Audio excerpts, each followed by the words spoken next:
Yo, what's up? This is a professor. I just came across this video yesterday of a kid singing the national anthem.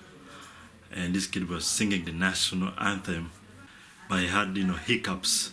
But he just kept going and going.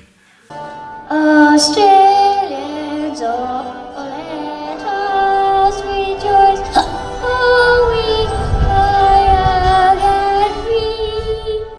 What I have to say is that even with hiccups, he sings better than Kim Kardashian. We've golden fire. He did not take some milk to smoothen the throat. Maybe he needed some water. People forgot to give this kid water, they were just giving him high fives. And Paid big money to see something like that, Fraser. you need to drink some milk before you sing. But this kid is courageous. Check out the video, I'm out.